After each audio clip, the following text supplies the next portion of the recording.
Huwag mong dungisan ang pangalan ng pamilya Madrigal sa harap ng maraming tao, Fray Daina. Isang malaking pagkakamali ang araw na tinanggap ka namin sa pamamahay na ito. Ngayon, aminin mo sa lahat, nasaan ang daan-daang milyong piso na kinuha mo sa kumpanya. Ang boses ni Doña Consuelo ay matalas pa sa patalim. Bawat salita ay itinatarak sa gitna ng marangyang bulwagan habang ang tugtog ng fiesta sa labas ay tila nanunuya sa katahimikang bumalot sa loob ng mansyon. Ang mga matatandang Madrigal, ang mga kasosyo sa negosyo, at ang mga tsismisang kapitbahay ay tila mga buwitreng naghihintay sa bangkay na malapit ng malagutan ng hininga.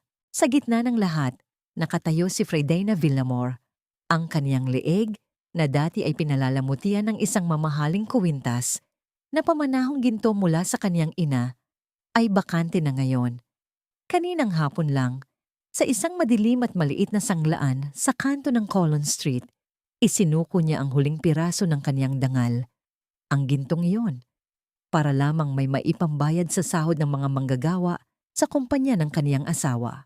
Ang kaniyang mga daliri ay may maliit pang bakas ng tinta mula sa pagpirma ng mga resibo, isang sakripisyong walang sinuman sa silid na ito ang nakakaalam.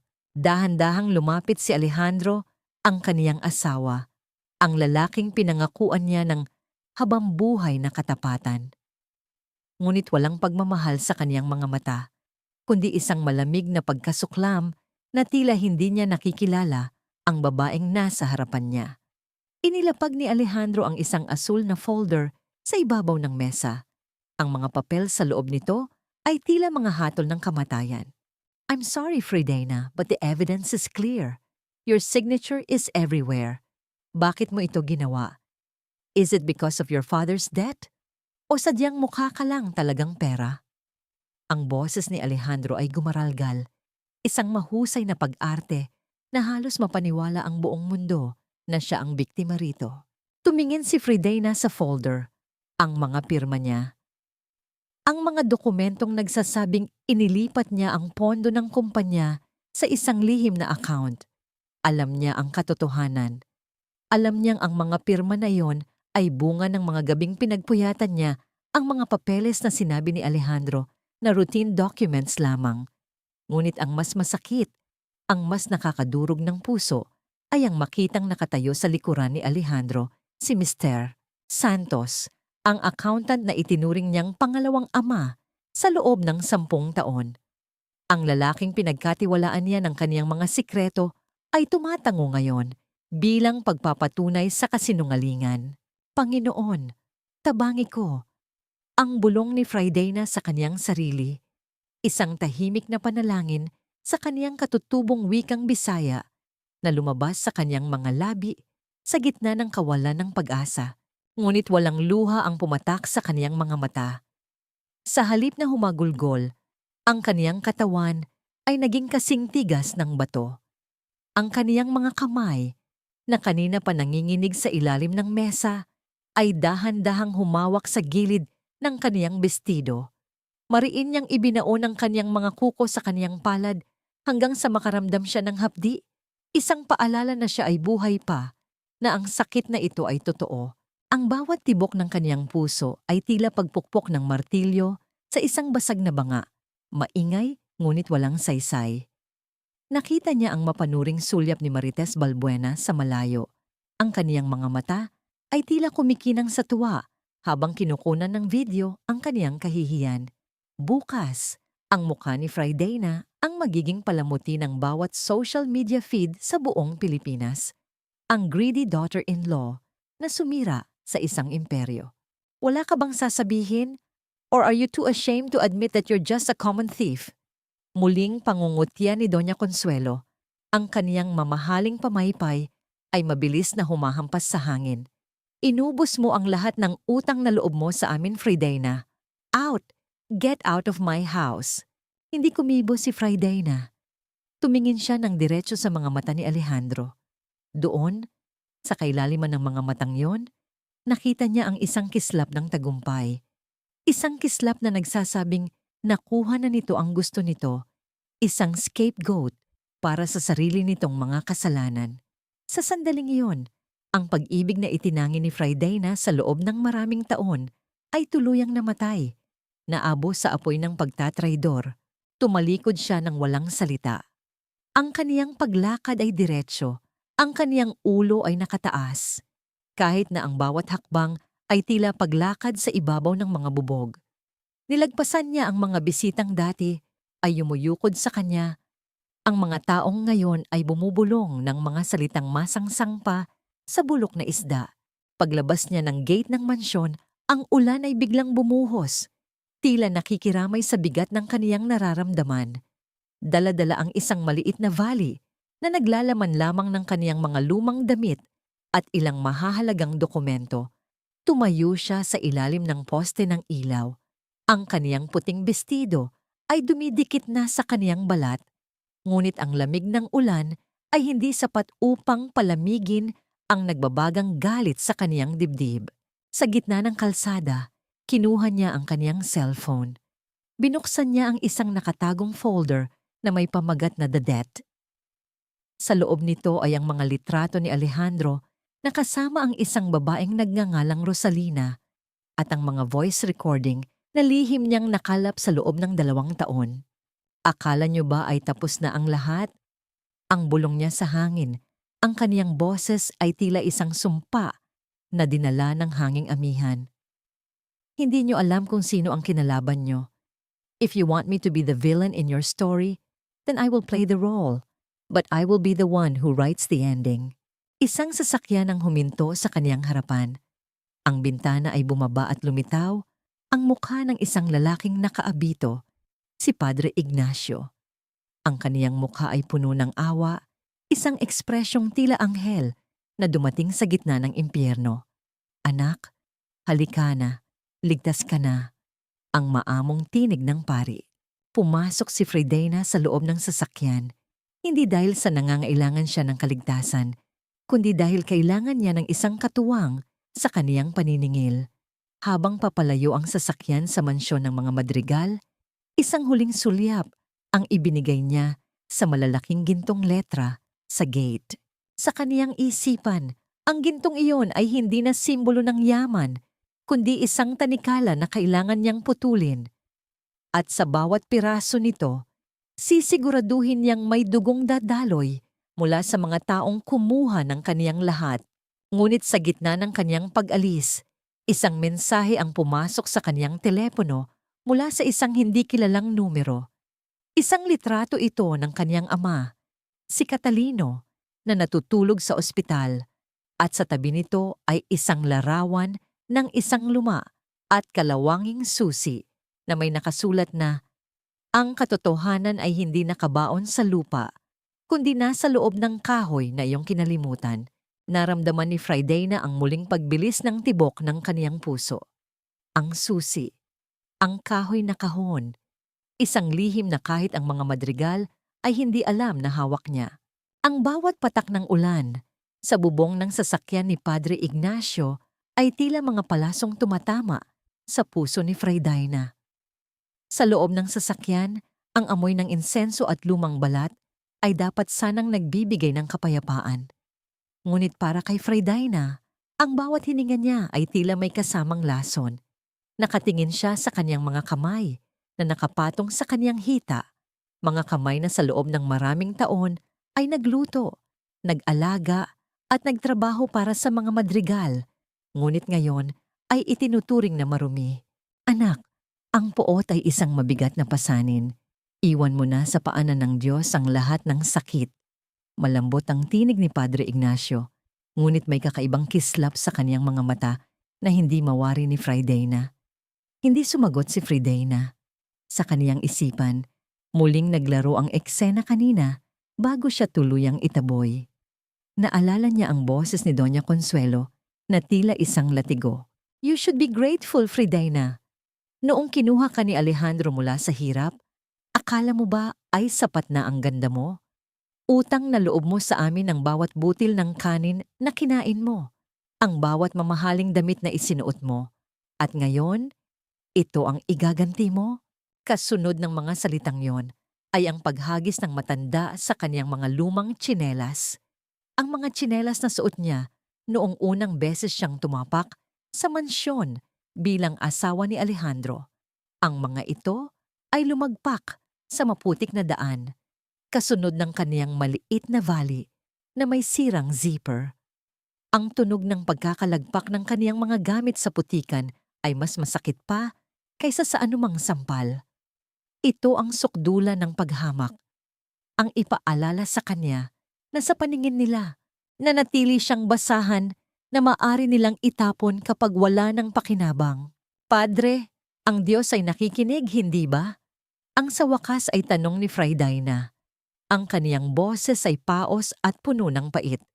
Ngunit bakit ang mga taong nagsasabing sila ay banal, ang siyang unang nagtatapon ng bato? Bahagyang ngumiti ang pari, isang ngiting hindi umabot sa kaniyang mga mata. Ang katarungan ay dumarating sa paraang hindi natin inaasahan, Fray Daina. Minsan, ang kailangan lang ay ang tamang sandali. Huminto ang sasakyan sa tapat ng isang maliit at lumang gusali. Ang pampublikong ospital kung saan naroon ang kaniyang ama. Ang amoy ng antiseptic at siksikang mga tao ay malayo sa marangyang amoy ng lavender sa mansyon. Dito, sa gitna ng kahirapan, tila mas lalong naging malinaw kay Fray Daina ang kaniyang sitwasyon. Pagpasok niya sa ward, nakita niya ang kaniyang ama, si Catalino, na nakahiga sa isang manipis na kama. Ang kaniyang mukha ay tila isang tuyong dahon, maputla at puno ng kulubot.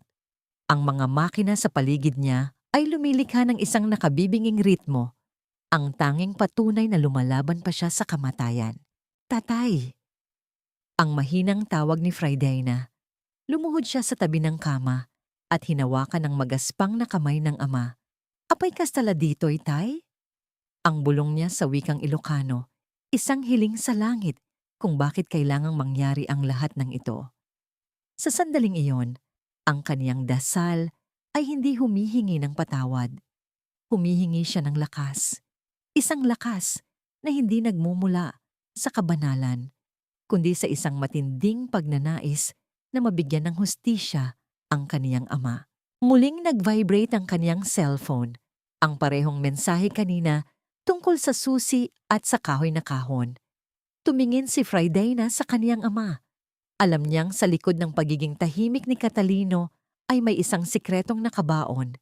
Isang sikretong sapat na upang gumuho ang mundong kinalalagyan ni Alejandro. Fray Daina, ikaw ba yan? Napalingon siya at nakita si Marites Balbuena na nakatayo sa pinto ng ward. Kunwari ay may dinadalaw, ngunit ang mga mata ay tila mga scanner na sinusuri ang kaniyang hitsura. Kinuko, totoo nga ang chismis. Nakakaawa ka naman, Hija. Sabi nila, itinapon ka raw ni Doña Consuelo dahil ninakawan mo sila. At tignan mo ang tatay mo. Parang wala na ring pag-asa. Sabi ko naman sa kanila, huwag kasing masyadong mataas ang lipad para hindi masakit ang pagbagsak. Ang dire-diretsong sabi ni Marites, ang kaniyang boses ay sapat na lakas para marinig ng ibang mga pasyente. Naramdaman ni Fray Daina ang init na dumadaloy sa kaniyang mga pisngi. Ang kahihiyan ay tila isang kumunoy na nais siyang lamunin ng buo. Ngunit sa halip na sumagot ng pabalang, dahan-dahang tumayo si Fray Daina. Tinitigan niya si Marites ng diretso sa mga mata, isang tinging puno ng awtoridad na hindi inaasahan ng huli. Marites, ang balita ay parang ulan. Dumadaloy iyan sa kanal at dumidiretso sa dagat. Pero tandaan mo, ang dagat ay marunong ding bumalik sa pampang bilang tsunami. Bago mo alalahanin ang lipad ko, siguraduhin mo munang hindi mabaho ang sarili mong bakuran. Ang malamig na sagot ni Fray Daina. Natahimik si Marites, tila nabulunan sa sariling laway. Hindi niya inaasahan na ang kawawang si Fray Daina ay may ganitong talas ng dila. Nang makaalis si Marites, bumalik si Fray Daina sa tabi ng kaniyang ama. Inilabas niya ang susi na tinutukoy sa mensahe, isang maliit, kinakalawang, ngunit tila may kakaibang bigat. Naalala niya ang isang lumang trunk sa ilalim ng kaniyang kama sa probinsya, ang trunk na sinabi ng kaniyang tatay na hinding-hindi niya dapat buksan hanggat hindi pa dumarating ang araw ng kaniyang pinakamalaking pagsubok. Tay, ito na ba yon? Ang bulong niya. Isang mahinang paggalaw ng mga daliri ni Catalino ang sumagot sa kanya. Isang pagpiga sa kaniyang kamay na tila nagsasabing, "Lumaban ka, anak." Sa labas ng ospital, isang mamahaling itim na sasakyan ang nakatigil sa dilim. Sa loob nito, binaba ni Rosalina ang kaniyang salamin habang hinihimas ang kaniyang tiyan na wala namang laman. Nakangisi siyang nakatingin sa direksyon ng ospital. Enjoy your stay in the mud, Fridayna. Dahil bukas, wala ka nang babalikan kahit ang pangalang Villamor. Ang bulong ni Rosalina bago muling itaas ang bintana. Hindi alam ni Rosalina at lalong hindi alam ni Alejandro na ang babaeng itinapon nila sa putikan ay hindi isang biktima na susuko na lang. Si Fridayna ay parang isang buto. Habang mas ibinabaon sa lupa, mas lalong lalakas ang pag-usbong. Ang bawat bulong ay tila langgam na gumagapang at kumakagat sa balat ni Fridayna. Habang naglalakad siya sa masikip na eskinita, patungo sa inuupahang maliit na silid, malapit sa ospital, ramdam niya ang mga matang nakamanman sa kanya mula sa likod ng mga bintanang yari sa halusi. Sa Pilipinas, ang balita ay mas mabilis pa sa kidlat at ang puri ng isang tao ay mas madaling matupok kaysa sa tuyong damo sa gitna ng tag-araw. Sa isang maliit na sari-sari store sa kanto, nakita niya ang isang pangkat ng mga kababaihan na pinangungunahan ni Marites. Nakatutok sila sa isang maliit at maingay na telebisyon na naglalabas ng balita tungkol sa Madrigal Scandal. Ayan na ang magnanakaw, ang rinig niyang bulong ng isa, sapat na lakas upang abutan ang kaniyang pandinig. Sayang ang ganda, may kulo pala ang dugo. Akala mo kung sinong santa noong nakatira pa sa mansyon, yun pala ay unti-unting kinakain ng kumpanya ng kaniyang asawa. Wala talagang utang na loob. Dagdag naman ng isa pa, habang humihigop ng kape na tila ba ang kahihiyan ni Fridayna ay isang matamis na panghimagas. Hindi lumingon si Fridayna. Itinuon niya ang kaniyang pansin sa kalsadang puno ng putik at mga basag na bote. Ang kaniyang puso ay tila isang tambol na mabilis ang pagtibok, ngunit ang kaniyang mukha ay nanatiling parang isang maskarang yari sa marmol. Walang emosyon, walang luha, isang alpha survivor ang hindi nagpapakita ng sugat sa harap ng mga buitre. Pagdating niya sa kaniyang silid, isang maliit na espasyong amoy amag at may tumutulong bubong, ibinalibag niya ang kaniyang basang vali sa sahig. Ang tunog ng pagkakalagpak nito ay tila isang bantas sa kaniyang lumang buhay. Nilapitan niya ang kaisa-isang bintana at isinara ang kurtinang gawa sa lumang kumot. Sa dilim, ang tanging nagbibigay ng liwanag ay ang kaniyang cellphone na hindi tumitigil sa pag-vibrate dahil sa mga mensaheng puno ng panunumpa mula sa mga taong hindi naman siya kilala. Dahan-dahan siyang lumuhod sa sahig, hindi upang sumuko, kundi upang abutin ang isang lihim na compartment sa ilalim ng kaniyang kama. Mula roon, inilabas niya ang kaniyang tunay na alas, isang manipis na laptop na kailanman ay hindi nalaman ni Alejandro na kaniyang binili. Ito ang bunga ng 2 taon niyang pananahimik, habang iniisip ng lahat na siya ay isang sunod-sunurang asawa na abala sa pag-aayos ng mga party ni Doña Consuelo. Lihim niyang pinag-aralan ang bawat galaw ng pera sa loob ng kumpanya.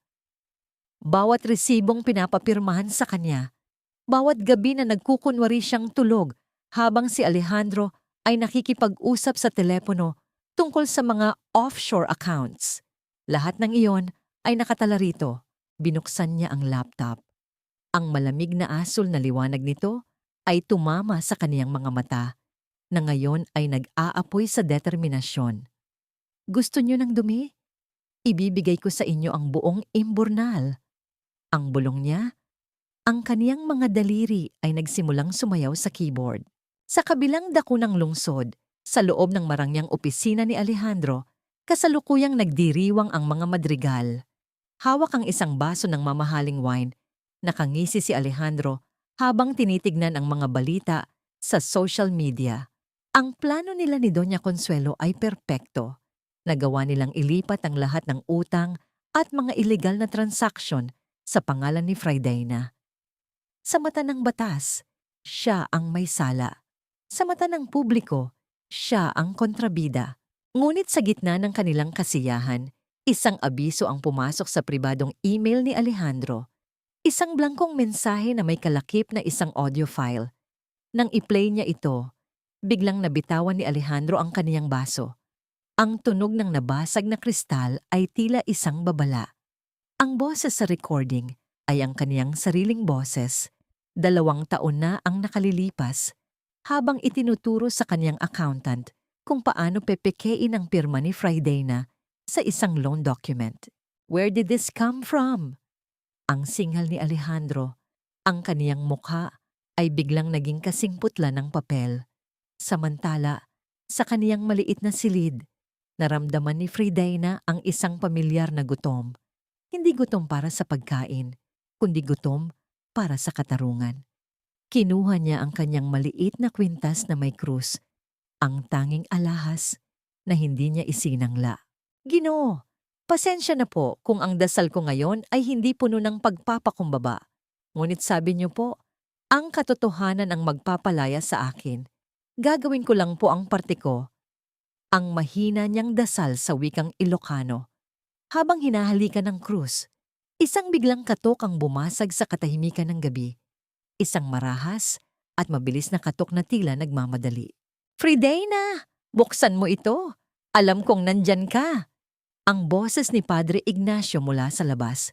Ngunit sa pagkakataong ito, wala ang maamong tinig ng isang pari. May halong takot at pagbabanta ang kaniyang tono. Dahan-dahang tumayo si Fray Dayna. Hindi niya pinatay ang laptop. Sa halip, lumapit siya sa pinto, ngunit hindi niya ito binuksan. Tumingin siya sa screen ng kaniyang cellphone. Isang bagong mensahe mula sa Anonymous ang pumasok. Huwag kang magtitiwala sa taong may hawak ng Biblia, ngunit may itinatagong patalim sa likod. Ang kailangan mo ay nasa loob na ng iyong silid. Tumingin ka sa ilalim ng sahig sa tapat ng altar. Napakunot ang noo ni Fray Dayna. Tumingin siya sa maliit na mesa na ginawa niyang altar kung saan nakapatong ang larawan ng kaniyang yumaong ina. Sa labas, lalong lumakas ang katok ni Padre Ignacio, kasabay ng tunog ng paparating na mga sirena ng pulis. Nanginginig ang mga kamay ni Fray Dayna habang dahan-dahan niyang itinutulak ang mesa. Doon, napansin niya ang isang bahagi ng sahig na tila hindi gaanong matibay. Gamit ang kaniyang mga kuko, maingat niya itong binuksan. Sa loob ay may isang lumang envelope na may tatak ng kumpanya ng kaniyang lolo. Ang kumpanyang akala niya ay matagal nang naglaho. At sa ibabaw nito, may isang maliit na note na nakasulat sa sariling sulat kamay ng kaniyang ama. Ito ang dahilan kung bakit nila gustong mawala sa atin ang lahat. Ang bawat pag-ikot ng pulang ilaw mula sa sasakyan ng pulis ay tila mga mata ng isang halimaw na pilit sumisilip sa siwang ng kurtina ni Fray Dayna. Ang ingay ng sirena ay humahalo sa marahas na katok ni Padre Ignacio na lumilikha ng isang symphony ng panganib. Sa loob ng kaniyang dibdib, ang puso ni Fray Dayna ay tila isang ibon na pilit kumakawala sa hawla. Ngunit sa halip na manginig sa takot, ang kaniyang mga daliri ay mariing nakakapit sa lumang envelope na kinuha niya mula sa ilalim ng sahig. Fray Dayna, sa likod ng bahay, dumaan ka sa likod. Ang paos na sigaw ng pari. Mabilis na isinilid ni Fray Dayna ang envelope at ang kaniyang laptop sa loob ng kaniyang bali. Hindi siya nag-atubili. Sa isang iglap, tinalon niya ang maliit na bintana sa kusina. Ang kaniyang bestido ay sumabit sa pako, ngunit hindi niya ito inintindi. Ang mahalaga ay ang mailigtas, ang ebidensyang hawak niya. Sa dilim ng gabi, isang kamay ang humila sa kanya patungo sa isang madilim na van. Si Padre Ignacio. Ang kaniyang mukha ay balot ng anino. Ang kaniyang mga mata ay tila may itinatagong apoy na hindi maipaliwanag. Bakit po kayo narito, Padre? Bakit niyo ako tinutulungan? Ang hinihingal na tanong ni Fray Dayna habang mabilis na humaharurot ang sasakyan papalayo sa mga pulis. Dahil ang hustisya ng tao ay bulag, Fray Dayna. Ngunit ang hustisya ng langit ay nakakakita sa lahat. Ang sagot ng pari. Ang kaniyang boses ay malamig at puno ng misteryo. Dadalhin kita sa isang ligtas na lugar. Isang lugar kung saan hindi ka mahahanap ng mga madrigal. Habang tumatakas si Fray Dayna sa loob ng mansyon ng mga madrigal, isang ibang klaseng selebrasyon ang nagaganap. Ang amoy ng mamahaling ulam at ang tunog ng mga baso ng kristal ay muling namamayani. Si Rosalina Serrano ay prenteng nakaupo sa paboritong upuan ni Fray Dayna. Ang kaniyang kamay ay dahan-dahang humahaplos sa kaniyang tiyan na tila ba may itinatago itong kayamanan. Ito na ang bagong reyna ng tahanang ito.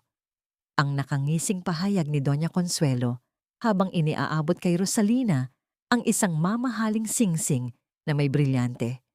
Ang singsing na dati ay ipinangako ni Alejandro na ibibigay sa anak nila ni Fray Dayna. Thank you, Mommy Consuelo. I promise, hinding-hindi ko po bibigwin ang pamilyang ito. Unlike someone we know, I will give Alejandro the heir he deserves. Ang malambing na sagot ni Rosalina sa wikang Taglish. Ang kanyang boses ay puno ng panunuya. Kinuha ni Rosalina ang isang bote ng pabango ni Fray Dayna na naiwan sa mesa. Inispray niya ito sa hangin at saka tumawa ng mahina. Masyadong cheap ang amoy. Alejandro, please buy me a new set of Jo Malone. Ayaw kong may matirang bakas ng basurang yon sa kwartong ito. Tumawa si Alejandro at hinalikan ang kamay ni Rosalina. Anything for you, my love. Bukas na bukas din. Lahat ng gamit ni Fray Dayna ay susunugin na natin. Wala nang matitirang alaala niya rito. Ngunit sa gitna ng kanilang halakhakan, hindi nila alam na sa isang madilim na basement ng isang lumang kumbento, si Fray Dayna ay hindi natutulog. Nakaupo siya sa harap ng kaniyang laptop. Ang envelope ni Catalino ay nakabukas na sa kaniyang harapan. Ang dokumento sa loob ay hindi lamang tungkol sa pera. Ito ay isang testamento ng pagtatraidor na nagsimula pa 3 dekada na ang nakalilipas. Ang pamilya Madrigal ay hindi nagsimula sa sariling sikap. Ninakaw nila ang mga barko at ang rutang ginagamit nila mula sa lolo ni Fray Dayna sa pamamagitan ng isang madugong panlilinlang. Ginoo, pasayloa ako sa akong pagdumot. Ang bulong ni Fray Dayna sa wikang Bisaya. Ang kaniyang boses ay nanginginig sa galit. Panginoon, patawarin niyo ako sa aking pagkamuhi. Pero kailangan nilang pagbayaran ang bawat patak ng luha ni tatay. Dahan-dahang lumapit si Padre Ignacio sa kanya. May dalang isang baso ng tubig. Fray Dayna, may kailangan kang malaman. Ang batang dinadala ni Rosalina. Hindi iyon anak ni Alejandro. Natigilan si Fray Dayna. Ang balitang ito ay tila isang kidlat na tumama sa kaniyang kaisipan. Ano pong ibig ninyong sabihin, Padre? Rosalina is a master of deception. She is not pregnant, Fray Dayna. Ginagamit lang niya ang sitwasyong ito para makapasok sa pamilya Madrigal. And I have the proof. Ang sabi ng pari habang inilalabas ang isang medikal na record mula sa kaniyang abito. Naningkit ang mga mata ni Fray Dayna. Ito na ang hinahanap niyang pagkakataon. Isang sandata na sapat na upang wasakin ang relasyon ni Alejandro at Rosalina. Ngunit sa kabila ng katuwaang nararamdaman, isang tanong ang pumasok sa kaniyang isip. Paano nalaman ng isang pari ang tungkol sa pekeng pagbubuntis ng isang babae? At bakit tila masigasig pa siyang pabagsakin ang mga madrigal kaysa sa mismong biktima? Bakit niyo po ito ginagawa, Padre Ignacio? Anong kinalaman niyo sa mga madrigal? Ang matapang na tanong ni Fray Dayna. Tumingin ang pari sa malayo. Ang kaniyang panga ay nagngangalit. Dahil bago ako naging lingkod ng Diyos, ako ay naging biktima rin ng kanilang kasakiman. Ang katarungan mo, Fray Dayna, ay katarungan ko rin. Sa sandaling iyon, naramdaman ni Fray Dayna na hindi na siya nag-iisa sa kaniyang laban. Ngunit sa kaniyang puso, alam niyang ang pakikipag-alyansa sa isang taong puno rin ng puot ay parang paghawak sa isang nagniningas na uling. Muling nag-vibrate ang kaniyang cellphone. Isang bagong mensahe mula sa anonymous. Nang buksan niya ito, isang litrato ang lumitaw. Isang lumang litrato ni Padre Ignacio noong kabataan niya, kasama ang isang babaeng kamukhang-kamukha ni Rosalina. Ang caption ng litrato, ang lason ay hindi lamang nanggagaling sa ahas, kundi pati na rin sa taong nag-aalaga rito. Ang malamig na simoy ng hangin sa loob ng lumang kumbento ay tila humahalik sa balat ni Fray Dana, ngunit ang init ng kaniyang hinala ay sapat na upang matunaw ang anumang ginaw. Hawak pa rin niya ang kaniyang cellphone. Ang liwanag ng screen ay nagpapakita ng mukha ni Padre Ignacio noong kabataan nito kasama ang babaeng kamukhang-kamukha ni Rosalina. Ang kaniyang isipan ay tila isang magulong, sinulid na pilit niyang binubuhol. Sino ba talaga ang kaniyang kakampi? Sino ang kaniyang kaaway? Friday na anak, bakit tila nakakakita ka ng multo? Ang tanong ni Padre Ignacio habang inilalapag ang isang tasa ng mainit na tsaa sa kaniyang harapan. Ang boses nito ay nanatiling maamo, ngunit sa pagkakataong ito, tila bawat salita ay may nakatagong tinik sa pandinig ni Fridayna. Dahan-dahang itinago ni Fridayna ang kaniyang cellphone sa ilalim ng kaniyang palad. Wala po, Padre. Napaisip lang po ako sa sinabi ninyo tungkol kay Rosalina. Kung hindi siya buntis, bakit tila kampanteng-kampante ang mga madrigal? Tumabi ang pari sa kanya. Ang kaniyang mga mata ay tumingin sa krus na nakasabit sa dingding. Dahil ang mga madrigal ay bulag sa sarili nilang ambisyon. Akala nila ay hawak na nila ang mundo. Hindi nila alam na ang mundong tinitayuan nila ay gawa lamang sa buhangin. Here, take this, ani Padre Ignacio habang iniaabot ang isang pulang USB drive. Nandyan ang lahat ng ebidensyang kailangan mo para patunayang hindi kanya ang batang iyon. Use it wisely. Kinuha ni Fridayna ang USB. Ang kulay nito ay kasing pula ng dugo, isang simbolo ng sakripisyong kailangan niyang gawin. Ngunit sa halip na magpasalamat ng buo, isang alaala ang biglang humila sa kanya, pabalik sa nakaraang 2 taon. Noong nagsisimula pa lamang siyang magduda sa kaniyang asawa, naalala niya ang isang gabi sa kanilang silid sa mansyon. Habang nagkukunwari siyang naglilinis ng mabigat na mahogany desk ni Alejandro, lihim siyang nagdidikit ng isang maliit na voice recorder sa ilalim nito. Ang kaniyang mga kamay noon ay nanginginig. Ang kaniyang puso ay tila sasabog sa kaba, ngunit ang kaniyang determinasyon ay kasing tigit ng bakal. Alam niyang darating ang araw na ang mga bulong sa silid na yon ang magiging huling hininga ng karangalan ni Alejandro. You've been planning this for a long time, haven't you? Ang tila pagbasa ng pari sa kaniyang iniisip. Tumingin si Fridayna sa kanya. Ang kaniyang mga mata ay nag-aapoy sa katotohanan. Hindi ako naging asawa ni Alejandro para lang maging palamuti sa kaniyang mga party, Padre. I served them. I protected them. But I also observed them. Alam ko ang bawat butas ng kanilang bahay at alam ko rin kung paano sila pababagsakin. Inilabas ni Fridayna ang kanyang sariling laptop at isinalpak ang USB. Sa screen, lumitaw ang mga logs ng mga tawag ni Rosalina sa isang klinika sa Cavite.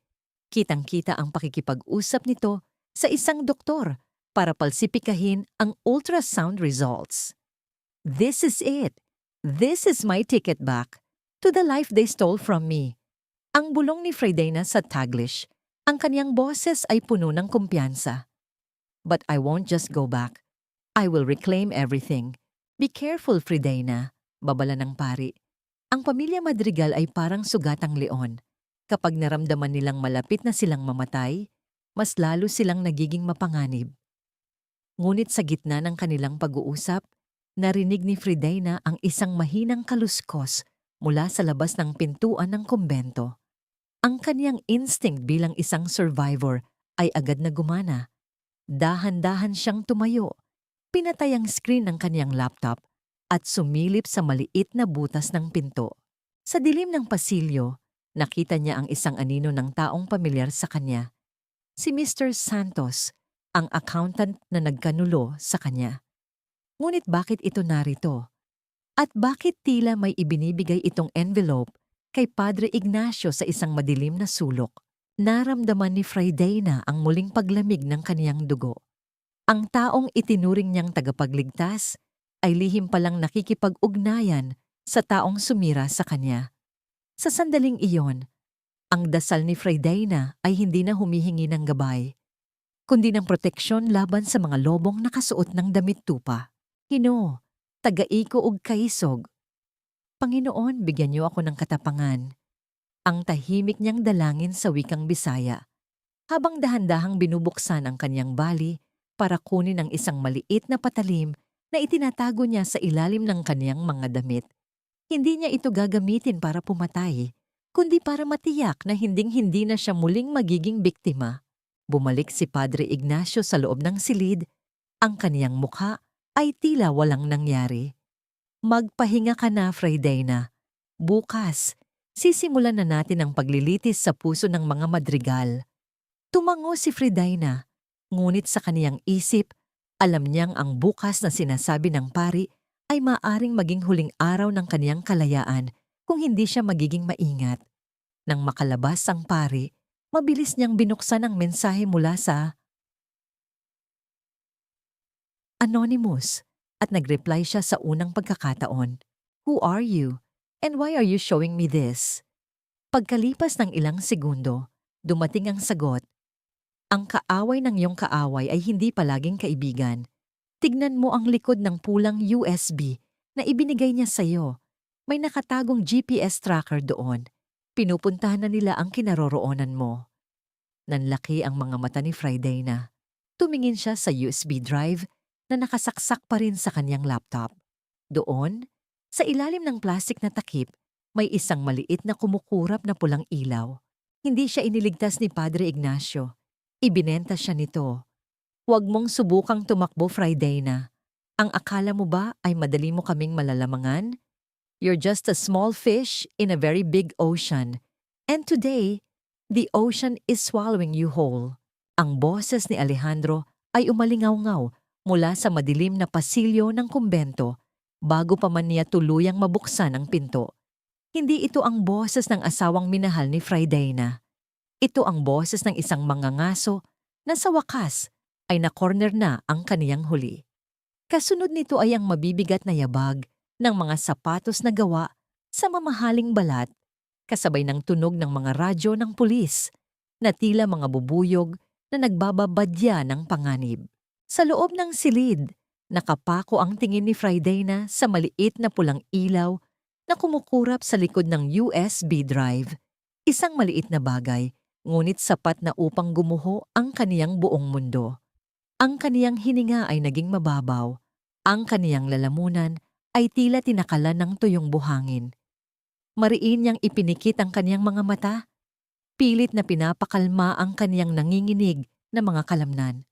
Ang kaniyang kamay, na kanina ay mabilis na nag-aayos ng mga dokumento, ay dahan-dahang humawak sa gilid ng mesa, hindi dahil sa panghihina, kundi upang pigilan ang sarili na sumigaw sa galit.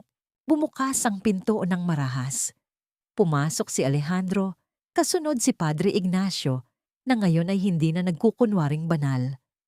Ang pari ay nakatayo sa isang sulok, ang kaniyang mga kamay ay nasa likuran, at ang kaniyang mukha ay kasing tigas ng rebultong bato. Padre, bakit?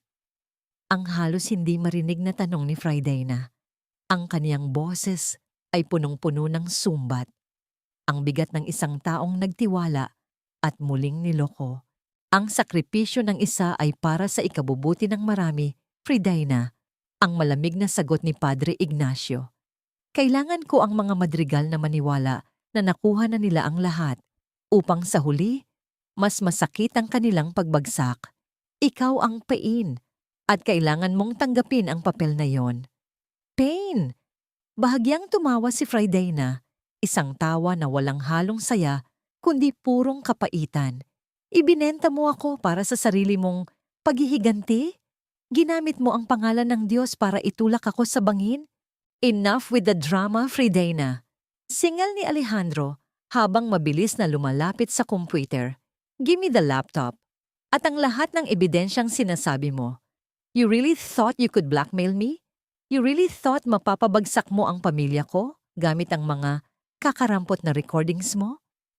Habang kinukuha ni Alejandro ang laptop, nakita ni Friday na ang isang mabilis na pagbabago sa screen. Isang pulang progress bar ang lumitaw. Deleting. 70%. 75%. No! Sigaw ni Fridena. Pilit na inaabot ang computer, ngunit hinarangan siya ng 2 pulis. It's over, Fridena. Sabi ni Alejandro na may kasamang mapanuyang ngiti. Lahat ng data na kinuha mo sa loob ng 2 taon, lahat ng pinaghirapan mong isave, gone. Burado na. At ang USB na binigay ni Padre, isang Trojan virus iyon. It didn't just track you. It wiped your entire cloud storage the moment you plugged it in. Naramdaman ni Friday na ang pagguho ng kaniyang huling pag-asa. Ang bawat gabing puyat, ang bawat takot na mahuli habang nag-i-install ng spyware, ang bawat sakripisyong ginawa niya para sa katarungan. Lahat ay naglaho sa loob ng 1 segundo. Ito ang crushed hope na tila sumaksak sa kanyang puso ng paulit-ulit. Siya, na akala ay siya ang alpha survivor, ay naging biktima ng isang mas malaking plano. Ngayon, dahil sa pagpasok mo sa sistemang iligal at sa pagnanakaw ng confidential na dokumento, may sapat na kaming dahilan para mabulok ka sa kulungan. Patuloy ni Alejandro habang hinihimas ang kaniyang panga. But since I'm a kind husband, I'll give you a choice. Sign these papers. Aminin mo ang pagnanakaw sa kumpanya at ang paninirang puri sa amin. At sisiguraduhin kong hindi ka mamatay sa loob. Tumingin si Friday sa mga papel na inilapag sa mesa. Isang micro-injustice ang makitang ang panulat na gagamitin niya ay ang panulat na regalo niya kay Alejandro noong anibersaryo nila. Isang simbolo ng kanilang pagmamahalan na ngayon ay gagamitin para silyuhan ang kanyang kamatayan. Panginoon, nasaan ka? Ang tahimik niyang dasal sa wikang Bisaya, habang ang kaniyang mga mata ay nanatiling nakatitig sa kawalan. Nganong gitalikdan mo man ako? Bakit mo man ako pinabayaan? Ngunit bago pa man siya makapagsalita, pumasok ang isang pulis na may hawak na radyo. Sir, may tawag mula sa ospital. Ang tatay ng suspect, si Catalino Villamor, nagkaroon ng cardiac arrest. Critical ang condition. Tila huminto ang mundo ni Friday na, ang kaniyang ama. Ang kaisa-isang dahilan kung bakit siya humihinga pa. Alejandro, please, hayaan mo akong pumunta sa kanya. Ang pagsusumamo ni Friday na, ang kaniyang boses ay basag na. Lumuhod siya sa harap ng asawa. Ang kaniyang noo ay sumasayad sa malamig na semento. Gawin mo na ang lahat, pirmahan ko na ang lahat. Huwag mo lang pabayaan ang tatay ko. Tumawa ng mahina si Alejandro at dahan-dahang tinapik ang kaniyang pisngi. Now you're begging? Nasaan na ang matapang na Friday na? Don't worry, hahayaan kitang makita siya. Pagkatapos mong mabulok sa selda ngayong gabi, sa sandaling iyon, ang huling hibla ng katinuan ni Friday na ay tila napatid. Pinanood niya ang paghila sa kaniya ng mga pulis palabas ng kumbento. Ang ulan sa labas ay tila sumasabay sa kaniyang pagtangis. Ngunit sa loob ng kaniyang dibdib, isang bagong klasing apoy ang nagsisimulang mabuo. Isang apoy na hindi na nanggagaling sa pagnanais ng katarungan, kundi sa purong pangangailangan para sa kaligtasan at pagbangon. Habang isinasakay siya sa patrol car, nakita niya si Padre Ignacio na nakatayo sa ilalim ng payong, nakatingin sa malayo. Isang lihim na mensahe ang muling pumasok sa kaniyang isipan mula sa anonymous kanina. Ang pagbagsak ay hindi katapusan, kundi ang simula ng pagtatago ng tunay na matalas na kuko. Maghintay ka. Hindi alam ng lahat. Sa gitna ng kaniyang pagkakaaresto, may isang maliit na micro SD card na nakatago sa loob ng kaniyang krus na kwintas. Ang tanging bagay na hindi nila na-scan. Ang data sa loob nito ay hindi ang data na binura ni Alejandro. Ito ang orihinal na kontrata ng kumpanya ng kaniyang lolo. Ang digmaan ay hindi pa tapos. Nagsisimula pa lang ang tunay na laro. Tingnan mo ang sarili mo ngayon, Fridaina. Isang daga na nakakulong sa rehas na gawa sa sarili mong katangahan. Akala mo ba ay sapat na ang tapang para banggain ang pangalang Madrigal? In the end, you are just a Villamor. Isang pamilyang ipinanganak na talunan at mamamatay na talunan. Ang boses ni Doña Consuelo ay tumatagos sa malamig na bakal ng selda. Bawat salita ay tila patak ng asidong tumutunog sa katahimikan ng presinto. Nakatayo ang matanda sa labas ng rehas, suot ang kaniyang pinakamahal na terno at hawak ang isang panyong may burdang ginto. Na tila ba ang hangin sa paligid ni Fridaina ay masyadong marumi para kaniyang hingahan. Hindi sumagot si Fridaina. Nakaupo siya sa sahig ng semento.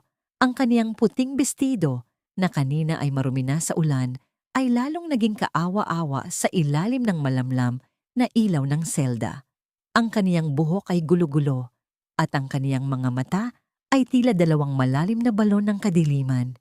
Ngunit sa likod ng kaniyang pananahimik, ang kaniyang mga daliri ay mariing nakakapit sa maliit na krus na nakasabit sa kaniyang leeg. Nadarama niya ang kanto ng micro SD card sa loob nito. Ang kaniyang huling hininga, ang kaniyang huling alas. Bakit hindi ka makapagsalita? Nasaan na ang talas ng dila mo na ipinagyayabang mo kay Marites? Muling pangungutya ng matanda. Ang kaniyang tawa ay tila kalansing ng mga baryang pilak. Huwag kang mag-alala, Fridaina. Sinisiguro ko sa iyo, ang libing ng tatay mo ay magiging simple lang. Hindi na namin hahayaang madungisan pa ng isang Villamor ang aming sementeryo. Napaangat ang ulo ni Fridaina. Ang kaniyang panga ay nagngangalit at sa unang pagkakataon sa gabing yon, nagsalita siya. Ang kaniyang boses ay hindi humihingi ng awa. Ito ay malamig, matigas at puno ng sumbat. Ang sementeryong sinasabi niyo, Doña Consuelo, ay itinayo sa lupang kinuha ninyo sa lolo ko. Ang bawat bato ng mansyong kinalalagyan nyo ay may bahid ng dugo ng pamilya ko. Akala nyo ba ay hindi ko alam? Napatigil ang matanda. Ang kaniyang mukha ay saglit na kakitaan ng gulat bago muling napalitan ng poot. Wala kang ebidensya. You are nothing but a delusional woman. Ang katotohanan ay hindi nangangailangan ng ingay para manatiling totoo. Ang mahinahong sagot ni Fridaina. Darating ang araw na ang mismong mga pader ng mansyong yon ang magsusuka sa inyo. Umalis si Doña Consuelo na may kasamang singhal. Ang kaniyang mga yabag ay mabilis na naglaho sa pasilyo. Sa sandaling muling bumalik ang katahimikan, naramdaman ni Fridaina ang isang mainit na luha na pumatak sa kaniyang pisngi. Hindi ito luha ng pagsuko, kundi luha ng pagpapaalam sa kaniyang lumang sarili. Panginoon, tabangi ako. Hatagi ko og kusog para sa akong amahan. Panginoon, tulungan niyo ako. Bigyan niyo ako ng lakas para sa aking ama. Ang kaniyang bulong sa wikang Bisaya. Biglang bumukas ang pinto ng opisina ng hepe at lumabas ang isang pulis. Lumapit ito sa kaniyang selda na may dalang isang maliit na plastic bag na naglalaman ng mga personal na gamit ng kaniyang ama. Villamor, may tumawag mula sa ospital. I'm sorry, but your father, Catalino Villamor, just passed away 15 minutes ago. Tila tumigil ang pag-ikot ng mundo para kay Fridaina. Ang balita ay tila isang dambuhalang alon na humampas sa kaniyang buong pagkatao. Iniiwan siyang lunod sa gitna ng tuyong lupa. Ang kaniyang ama, ang lalaking huling kumapit sa kaniyang kamay at nagbigay ng lakas, ay wala na. At siya, ang kaniyang kaisa-isang anak, ay nakakulong dito dahil sa isang kasalanang hindi niya ginawa. Niyakap ni Fridaina ang plastic bag na naglalaman ng lumang pitaka at salamin ng kaniyang ama. Ang amoy ng kaniyang tatay, ang amoy ng tabako at lumang papel, ay tila sumaksak sa kaniyang puso. Isang micro-injustice ang makitang ang kaisa-isang huling alaala niya sa kaniyang ama ay nakalagay sa isang basurang plastik, habang ang mga pumatay dito ay nagpapakasasa sa ginto. Sa loob ng plastic bag, may naramdaman siyang matigas na bagay. Isang maliit na susi na nakatali sa isang pirasong tela. Ang susi sa kahoy na kahon. Dahan-dahang tumayo si Friday na. Ang kaniyang pagtangis ay tumigil at ang kaniyang mga mata ay naging kasing talim ng kidlat. Ang kaniyang huling pag-asa ay maaaring dinurog ni na Alejandro, ngunit sa mga abo ng kaniyang pangarap, isang bagong Friday na ang isinilang. Sa labas ng presinto, ang ulan ay tumila na, ngunit ang kadiliman ay nananatiling makapal. Hindi alam ni Alejandro, hindi alam ni Doña Consuelo, at lalong hindi alam ng nagkakanulong si Padre Ignacio na sa bawat segundo ng kanilang tagumpay ay isang hakbang patungo sa kanilang sariling libingan. Dahil si Friday Villamor ay hindi na lamang isang biktima. Siya na ang magiging alpha survivor na maniningil sa bawat sentimo, bawat luha, at bawat patak ng dugo na kinuha nila sa kaniyang buhay. Tatay, hintayin mo ako, ang bulong niya sa hangin. Hinding-hindi ko hahayaang maging basehan ng trotan sa kalsada para sa iyong huling hantungan. Iibangon ko ang ating pangalan kahit kailangan kong sunugin ang buong mundo. Isang anino ang lumitaw sa bintana ng selda. Isang lalaking nakauniporme ng pulis, ngunit ang kaniyang mga mata ay pamilyar. Inilapag nito ang isang maliit na note sa pasimano bago mabilis na umalis. Binuksan ni Friday na ang papel. Ang nakasulat, hindi mo kailangang lumabas ng selda para simulan ang laban. Ang accountant, si Mr. Santos, ay may itinatagong pangalawang ledger. Hanapin mo ang kaniyang asawa sa probinsya. Ang mensahe ay mula sa Anonymous. At sa pagkakataong ito, alam ni Friday na ang laro ay pabor na sa kanya. Ang katahimikan sa loob ng selda ay hindi katulad ng katahimikan ng kapayapaan. Ito ay isang mabigat, nakabibinging uri ng katahimikan, yung uri na tila sumasakal sa bawat alaala ni Fridayna. Sa labas, naririnig niya ang ingay ng lungsod na nagpapatuloy sa pag-ikot. Tila ba walang isang anak na nagluluksa sa loob ng rehas. Ang sikat ng araw na tumatama sa malamig na semento ay tila isang pangungutya. Ngayon, ang araw ng paglilibing sa kaniyang ama. Ngunit narito siya, nakakulong at itinuturing na kriminal ng mga taong pumatay sa kaniyang kaligayahan.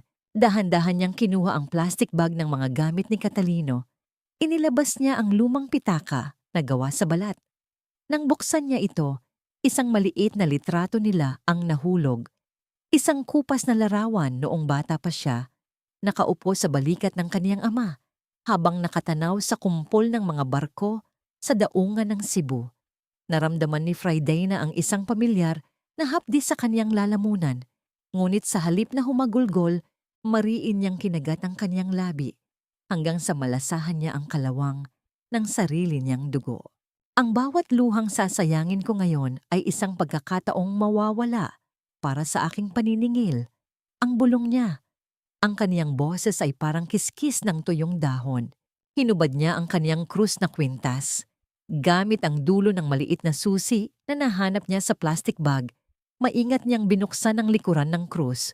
Doon, ang maliit na micro SD card ay kumikinang sa ilalim ng liwanag, tila isang hiyas sa gitna ng dumi. Ito ang kaniyang kaluluwa. Ito ang katotohanang matagal nang ninakaw ng mga madrigal. Biglang bumukas ang pintuan ng selda. Pumasok ang isang lalaking nakauniporme, ang parehong pulis na nag-iwan ng sulat kagabi. Ang kaniyang pangalan sa badge ay Sergeant Ramos. Hindi ito tumingin ng diretso kay Friday na. Sa halip ay abala ito sa pag-aayos ng kaniyang mga papeles. Villamor, may bumisita sa iyo. Isang abogado?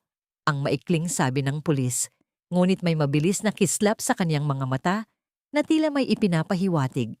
Dinala niya ang release papers mo para sa pansamantalang piyansa. Isang anonymous benefactor ang nagbayad. Hindi nagpakita ng gulat si Fridayna. Tumayo siya ng tuwid. Inayos ang kaniyang maruming bestido at isinuot muli ang kaniyang kwintas. Ang kaniyang bawat galaw ay tila isang ritual ng isang mandirigma na naghahanda para sa huling laban. Sa interrogation room, nakaupo ang isang lalaking may hawak na attaché case. Hindi ito mukhang karaniwang abogado. Ang kaniyang kilos ay masyadong mabilis, masyadong tumpak. Attorney? Tanong ni Friday na habang nauupo sa tapat nito. Hindi mahalaga kung sino ako, Mrs. Madrigal. Ang sagot ng lalaki sa wikang Taglish. Ang kaniyang boses ay walang emosyon. Ang mahalaga ay ang file na hawak mo. Alam ng mga taong nagpapadala sa akin na ikaw ang susi para tapusin ang kasamaan ni na Alejandro. Pero kailangan mong manahimik. Ang katahimikan ng pinakamatalas na kutsilyo sa puntong ito. Bakit niyo ako tinutulungan? Is this about the ledger of Mr. Santos? Tanong ni Friday na. Ang kaniyang mga mata ay tila sinusukat ang bawat hibla ng pagkatao ng lalaki. Ang asawa ni Mr. Santos ay nasa kabilang probinsya sa isang maliit na barangay sa Ilocos. Hawak niya ang orihinal na ledger. Ang mga transaksyong hindi kayang burahin ng kahit anong Trojan virus. If you can get that, you don't just get your freedom, you get the whole Madrigal Empire. Ang bulong ng lalaki habang iniaabot ang isang susi ng sasakyan at isang bagong burner phone. Lumabas si Friday na sa presinto ng dapit hapon na. Ang langit ay kulay lila at kahel, tila isang sugat na unti-unting naghihilom. Hindi siya umuwi sa kaniyang silid, hindi rin siya pumunta sa ospital. Alam niyang binabantayan ni Alejandro ang bawat galaw niya. Sa halip, naglakad siya patungo sa isang lumang bodega sa tabi ng riles ng tren. Isang lugar na tanging sila lang ng kaniyang ama ang nakakaalam. Doon, sa ilalim ng isang tumpok ng mga lumang gulong, hinukay niya ang isang kahoy na kahon. Ginamit niya ang susi mula sa kaniyang ama. Nang bumukas ang kahon, hindi ginto o pera ang tumambad sa kanya. Ito ay isang set ng mga lumang dokumento ng pagmamay-ari ng lupa at mga orihinal na blueprints ng mga barko ng kumpanyang Villamor Shipping na ngayon ay Madrigal Shipping na. Kinuha niyo ang lahat sa amin dahil sa isang pirasong papel, ang sabi ni Friday na habang hinahaplos ang mga dokumento. Ngayon, babawiin ko ang lahat gamit ang katotohanan. Biglang tumunog ang burner phone. Isang litrato ang dumating. Larawan ito ni Alejandro at Rosalina, masayang nagtatawanan sa isang mamahaling restaurant habang nasa gitna sila ng pag-uusap tungkol sa kasal. Ang caption, "They think you're broken. They think the funeral is your end. They are celebrating your defeat." Naningkit ang mga mata ni Friday na. Hindi siya nagalit. Sa halip, naramdaman niya ang isang kakaibang uri ng katahimikan sa loob ng kaniyang puso. Ang katahimikan ng isang alpha survivor na naghihintay ng tamang sandali para tumalon. Magdiwang kayo habang kaya niyo pa. Ang bulong ni Friday na sa hangin. Dahil kapag bumalik ako, sisiguraduhin kong ang bawat halakhak niyo ay magiging hikbi ng pagsisisi. Kinuha niya ang micro SD card mula sa kanyang kwintas at isinalpak ito sa burner phone. Nagsimula siyang mag-upload ng mga file sa isang hindi kilalang server na ibinigay ng kaniyang benefactor. Hindi niya ito ilalabas ngayon. Iipunin niya ang lahat. Isang tahimik na pagbuo ng isang bitag na hinding-hindi nila matatakasan. Habang papalayo ang tren, ang tunog ng riles ay tila isang dasal na paulit-ulit na bumubulong sa kaniyang pandinig. Hustisya! Hustisya! Hustisya! Ngunit sa dilim ng kalsada, isang pares ng mga mata ang nakatingin sa kaniya mula sa loob ng isang itim na van. Hindi si Alejandro, hindi si Padre Ignacio. Isang bagong anino na tila kanina pa, sumusunod sa kaniyang bawat hakbang. Ang bawat pag-ugong ng makina ng bus patungong Hilaga ay tila isang oyayi na nagpapatulog sa sakit ng kaniyang nakaraan. Ngunit nanggigising naman sa kaniyang nagbabagang galit. Sa loob ng bus, nakaupo si Friday na sa pinakalikurang bahagi. Balot ng isang itim na shawl ang kaniyang ulo at ang kaniyang mukha ay nakatago sa likod ng malaking salamin. Para sa buong Pilipinas, siya ang takas na kriminal na pumatay sa dangal ng mga Madrigal. Ngunit para sa kaniyang sarili, Siya ay isang multo na bumabangon mula sa hukay upang bawiin ang nararapat sa kanya. Binuksan niya ang burner phone. Ang liwanag nito ay tila isang maliit na kandila sa gitna ng kadiliman ng gabi. Isang balita ang bumulaga sa kanya. Madrigal family celebrates the coming of the new heir. May mga larawan ng isang marangyang gender reveal party sa mansyon. Si Rosalina, suot ang isang mamahaling puting bestido, ay nakangiting nakahawak sa kaniyang tiyan, habang si Alejandro ay nakayakap sa kanya mula sa likod. Isang mapait na ngiti ang sumilay sa mga labi ni Fridena. Magpakasasa kayo sa kasinungalingan, ang bulong niya. Dahil kapag nalaman niyo ang katotohanan, mas masakit ang pagbagsak ng inyong kinalalagyan. Naramdaman niyang muli ang presensya ng itim na van na sumusunod sa bus mula pa sa terminal. Alam niyang hindi ito si Alejandro. Kung si Alejandro iyon, malamang ay nasa presinto na siya muli. Ang aninong ito ay mas maingat, mas mapanuri. Hinawakan ni Friday na ang kaniyang bali, sinisiguro na ang mga dokumento ng kaniyang lolo at ang micro SD card ay ligtas. Pagdating sa isang maliit na bayan sa Ilocos, bumaba si Friday na habang ang hamog ay makapalpa sa paligid.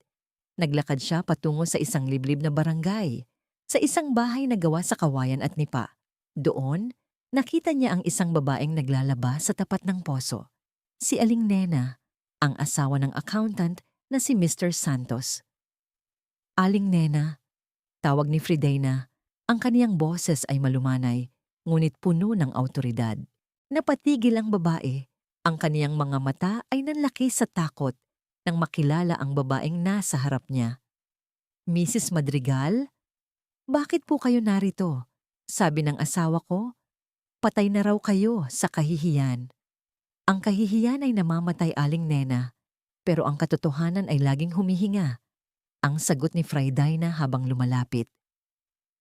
Nasaan ang ledger na itinatago ni Mr. Santos?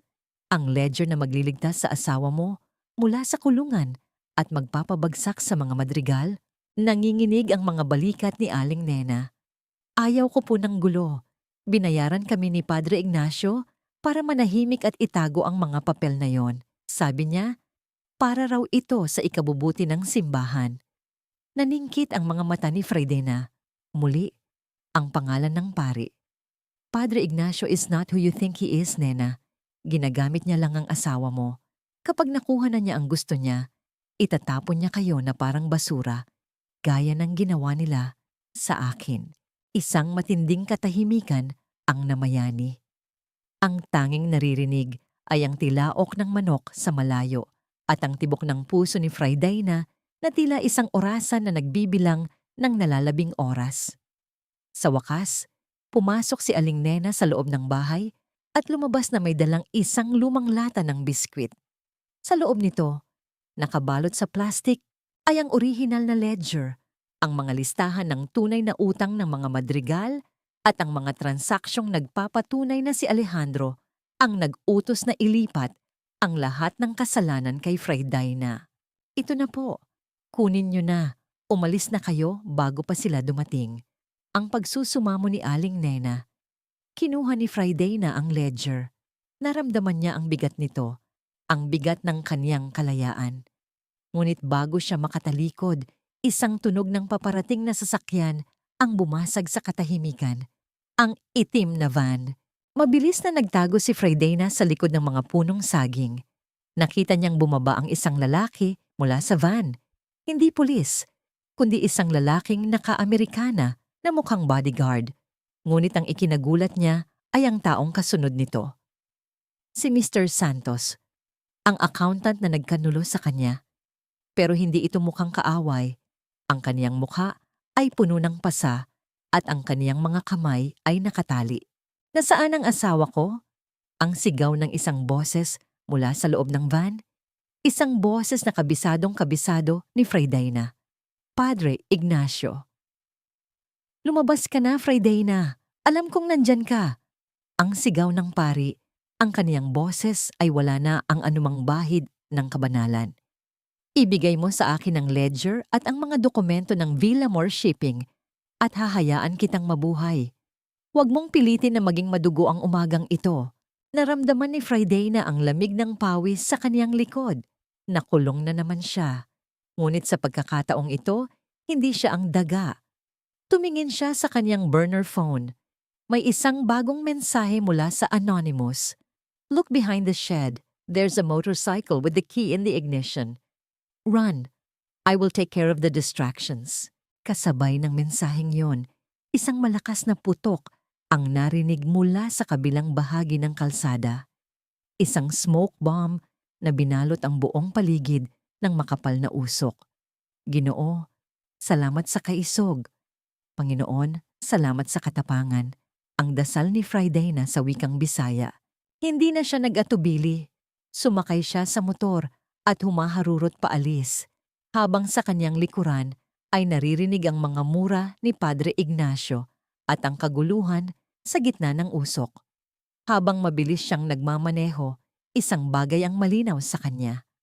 Ang anonymous benefactor na tumutulong sa kanya ay may sariling laro. At siya ang kailangang manalo bago pa siya kainin ng mga aninong nakapaligid sa kanya. Binuksan niya ang ledger habang nakahinto sa isang ligtas na distansya. Sa huling pahina, may isang nakasingit na pirasong papel, isang DNA result. Ang resulta ay hindi para sa bata ni Rosalina. Ito ay isang DNA result sa pagitan ni Padre Ignacio at ni Rosalina. Anak, ang bulong ni Friday na ang kaniyang mga mata ay nanlaki. Rosalina is the daughter of Padre Ignacio? Ang buong puzzle ay nabuo na. Ang paghihiganti ng pari ay hindi lamang laban sa mga madrigal, kundi para itayo ang kaniyang sariling imperyo gamit ang kaniyang anak. At siya, si Friday na, ang ginamit na hagdan para maabot ang rurok ng kanilang plano. Nanginginig ang mga daliri ni Friday na, ngunit ang kaniyang puso ay naging kasing tigas ng brilyante. You want a war, Padre? I'll give you a massacre. Ang hangin na humahampas sa mukha ni Friday na habang pinatatakbo niya ang motor sa gitna ng kadiliman ay tila mga sampal ng katotohanan. Hindi siya makapaniwala. Ang bawat piraso ng puzzle na kaniyang hinahawakan ay tila mga bubog na bumabaon sa kaniyang palad. Si Rosalina, ang babaeng sumira sa kaniyang pagsasama, ang babaeng kumuha ng kaniyang dambana, ay anak pala ng taong tinawag niyang ama sa loob ng simbahan. Gino, pagkadako sa ilang pagpanglingla, Panginoon kay laki ng kanilang panloloko. Ang bulong ni Friday na sa wikang Bisaya, ang kaniyang boses ay nanginginig sa pagitan ng tawa at hikbi. Huminto siya sa isang liblib na abandonadong bodega sa labas ng bayan. Doon, sa ilalim ng isang bumbilyang aandap-andap, muli niyang binuksan ang DNA result. Ang papel ay tila nagniningas sa kaniyang mga kamay. Naintindihan na niya ang lahat. Ang utang na loob na laging ibinibida ni Padre Ignacio, ang kaniyang pagtulong kunwari kay Friday na. Lahat ng iyon ay para lamang linisin ang daan para sa kaniyang sariling dugo. Nais ng pari na makuha ni Rosalina ang buong kayamanan ng mga madrigal at si Friday na ang ginawang sakripisyo sa altar ng kanilang kasakiman. Kinuha ni Friday na ang kaniyang burner phone at nag-type ng mensahe sa Anonymous. Alam ko na ang lahat. Rosalina is Ignacio's daughter. What is your next move? Pagkalipas ng ilang minuto, tumunog ang telepono. Isang boses ng lalaki ang sumagot. Malamig, propesyonal, ngunit may halong pamilyar na tono. The next move is yours, Fridayna. Ang kailangan mo ay ang entablado. Bukas ay ang anibersaryo ng Madrigal Shipping. Doña Consuelo is planning a grand party to announce Rosalina's pregnancy and her upcoming wedding to Alejandro. It's the perfect time to drop the bomb. Naningkit ang mga mata ni Friday na. I want them to feel the humiliation I felt. I want them to see their empire crumble in front of the cameras. Then you must be the ghost of the past. Ang sagot ng lalaki. May ipapadala akong invitation sa iyo. Be there, but don't show your face until the right moment. Habang naghahanda si Friday na sa mansyon ng mga madrigal, tila isang paraiso ang paligid. Ang bawat sulok ay pinalalamutian ng mga puting bulaklak at mamahaling kristal. Si Rosalina ay nakatayo sa harap ng malaking salamin. Sinusukat ang isang gown na gawa sa seda at may mga palamuting perlas. "You look like a real madrigal now, hija," sabi ni Doña Consuelo habang iniaayos ang buhok ni Rosalina. "Once you marry Alejandro, the Villamor name will be a mere footnote in our history. Walang makakaalam na ang lupang kinatatayuan natin ay kinuha lang natin sa mga talunang iyon." "Salamat po, Mommy Consuelo," sagot ni Rosalina sa wikang Taglish. Ang kaniyang ngiti ay puno ng kamandag. "I've worked so hard for this. Hinding-hindi ko hahayaan na may humadlang sa atin. Alejandro is mine, and this empire is mine." Pumasok si Alejandro sa silid. May dalang isang baso ng champagne. Mukha siyang kampante. Tila ba ang multo ni Fray Daina ay tuluyan na niyang nabaon sa limot. "Everything is set for tomorrow. The media will be there. We will announce that the new heir will take over the legacy. It's a perfect victory." Hindi nila alam. Sa labas ng mansyon, sa dilim ng gabi, may isang aninong nakatingin sa kanila. Si Fray Daina, suot ang kaniyang simpleng itim na jacket, ay may hawak na isang tablet. Nagsimula siyang mag-upload ng mga files sa main server ng Madrigal Shipping, isang regalo na automatikong magpe-play sa gitna ng kanilang selebrasyon. Naramdaman ni Fray Daina ang isang kakaibang uri ng katahimikan. Walang galit na sumisigaw, walang luhang pumapatak. Ang kaniyang alpha survivor instincts ay nasa rurok na. Isa-isa niyang tinitignan ang mga larawan ng kaniyang ama sa kaniyang isipan. "Tay, malapit na," ang bulong niya. Ang bawat kasinungalingan nila ay magiging panggatong sa apoy na lalamon sa kanila. Biglang nag-vibrate ang kaniyang phone. Isang tawag mula sa isang hindi kilalang numero. Nang sagutin niya ito, isang boses na matagal na niyang hindi naririnig ang nagsalita. "Fray Daina, it's Mr. Santos. I escaped, and I have the second ledger. Ang asawa ko ay ligtas na. But you need to know one thing. Padre Ignacio is not just after the money. He wants Alejandro dead. May lesson siyang ibinibigay kay Rosalina para dahan-dahang ilagay sa inumin ni Alejandro." Natigilan si Fray Daina. Isang layered irony ang bumungad sa kanya. Ang asawang nag-traitor sa kanya ay dahan-dahan na palang pinapatay ng kaniyang bagong asawa. "Save him if you want, or let him die," ang sabi ni Mr. Santos. "The choice is yours." Tumingin si Fray Daina sa malayo. Sa kislap ng mga ilaw ng mansyon, isang malalim na paghinga ang kaniyang pinakawalan. Ang katarungan ay hindi lamang tungkol sa paghihiganti. Ito ay tungkol sa pagpapakita kung sino ang tunay na may hawak ng tadhana. Hayaan niyo silang maging masaya ngayong gabi. Ang bulong ni Fray Daina sa sarili.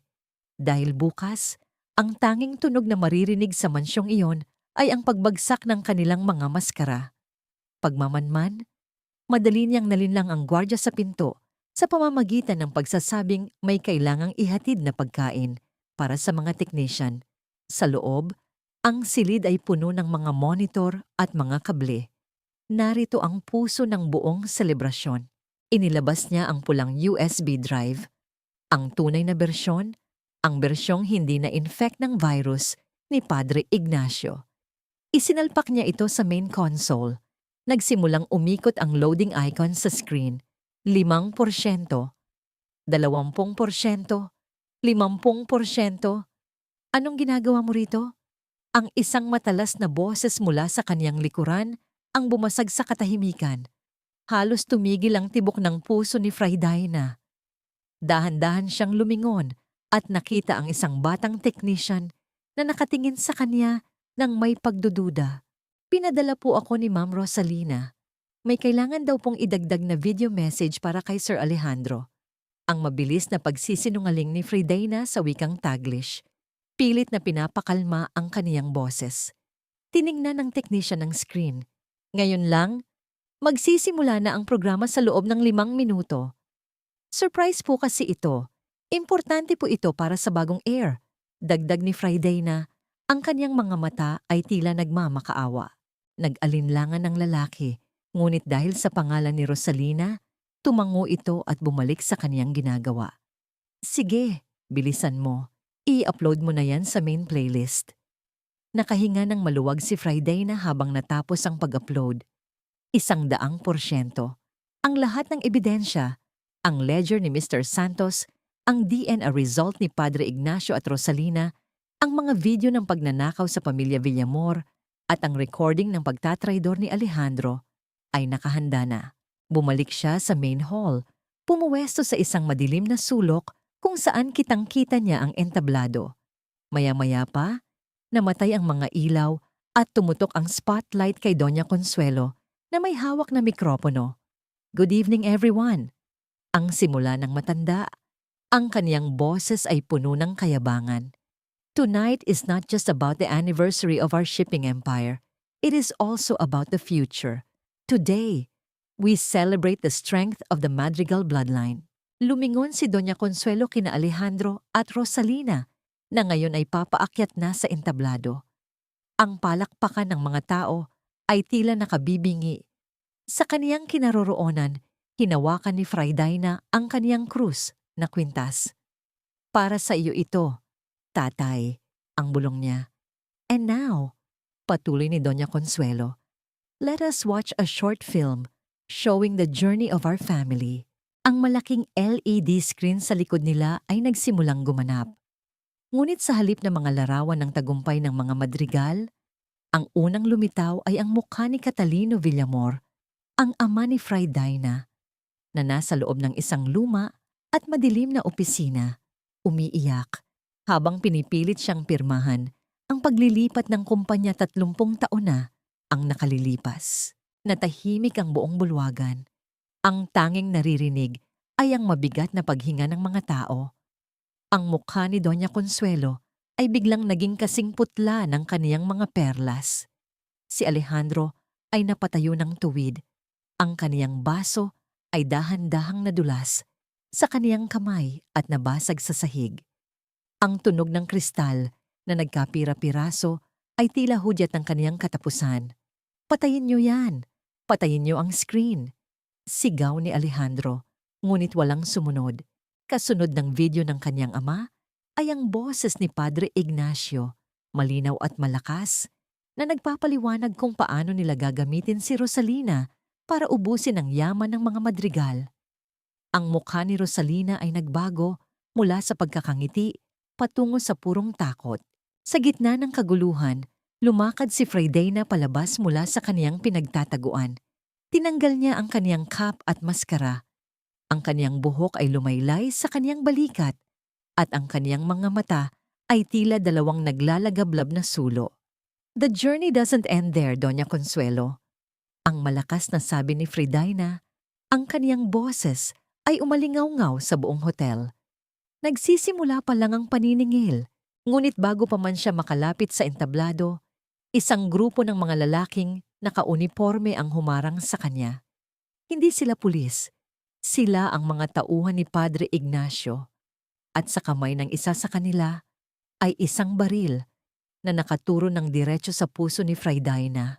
Ang lamig ng dulo ng baril na nakaturo sa kaniyang dibdib ay hindi maikukumpara sa lamig ng kaniyang puso. Sa gitna ng nagkakagulong mga panauhin at ang nakabubulag na flash ng mga kamera, nanatiling nakatayo si Fray Daina. Diretso ang likod at walang bakas ng takot sa kaniyang mga mata. Ang bawat segundo ay tila isang dekada ng paghihintay.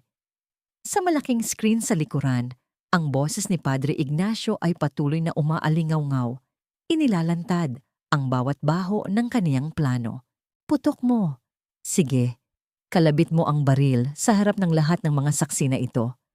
Ang hamon ni Fray Daina, ang kaniyang boses ay kalmado, ngunit may talim na tila, kayang humiwa ng bakal. Ipakita mo sa buong Pilipinas na ang pamilya Madrigal at ang kanilang mga kasabwat ay hindi lamang mga magnanakaw, kundi mga mamatay tao rin. Nanginginig ang kamay ng lalaking may hawak ng baril. Tumingin ito kay Padre Ignacio na ngayon ay pawis na sa ilalim ng mga spotlight. Ang maskara ng kabanalan ay tuluyan ng natunaw. Iniiwan ng isang mukhang puno ng desperasyon at puot. Tumigil kayo! Fake news ang lahat ng yan! In-edit ni Fridayna ang mga video na yan para sirain kami. Ang hiyaw ni Doña Consuelo, ang kaniyang mamahaling alahas, ay tila kumakalansing sa kaniyang panginginig. Security! Bakit hindi niyo pa ilabas ang babaeng ito? Ngunit walang security na lumapit. Sa halip, ang mga pinto ng ballroom ay malakas na bumukas. Isang grupo ng mga kalalakihan na naka-jacket ng NBGs at mga pulis ang pumasok. Pinangungunahan ni Sergeant Ramos, Doña Consuelo Madrigal, Alejandro Madrigal at Padre Ignacio Serrano. Mayroon kaming warrant of arrest para sa inyong lahat. Ang malakas na anunsyo ni Sergeant Ramos para sa mga kasong money laundering, falsification of public documents at ang muling pagbubukas ng kaso ng Villamor Shipping. Sa sandaling iyon, ang tunog ng pagbagsak ng isang baso ay muling narinig. Si Alejandro ay napaluhod sa entablado. Ang kaniyang kamay ay mahigpit na nakahawak sa kaniyang dibdib. Ang kaniyang paghinga ay naging mabilis at mababaw at may bahid ng madilim na dugo na lumabas sa kaniyang mga labi. Alejandro! Sigaw ni Doña Consuelo, ngunit hinarangan siya ng mga pulis. Lumapit si Fridayna sa kaniyang asawa. Tumingin siya rito nang walang halong awa, kundi purong sumbat. Ang lason sa katawan mo, Alejandro, ay galing sa babaeng pinili mong pakasalan. Habang pinapatay mo ang dangal ko, pinapatay ka na rin pala ng mga taong pinagkatiwalaan mo. Isang masakit na biro ng tadhana, hindi ba? Lumingon si Fridayna kay Rosalina, na ngayon ay pilit na tumatakas patungo sa likod ng entablado. Huwag kang aalis, Rosalina. O baka dapat kitang tawaging Rosalina Serrano. Alam na namin ang totoo. Hindi ka lang basta tauhan ni Padre Ignacio. Anak ka niya. Ang bunga ng kaniyang sariling kasalanan na pilit niyang itinago sa likod ng kaniyang abito. Napatigil ang buong bulwagan. Ang mga mamamahayag ay mabilis na nag-unahan sa pagkuha ng anggulo. Ito ang pinakamalaking iskandalong sasabog sa kasaysayan ng bansa. You're a liar! Wala kang ebidensya!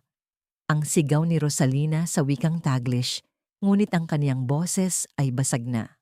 Ang DNA result ay naka-upload na sa lahat ng news portals sa Pilipinas, Rosalina.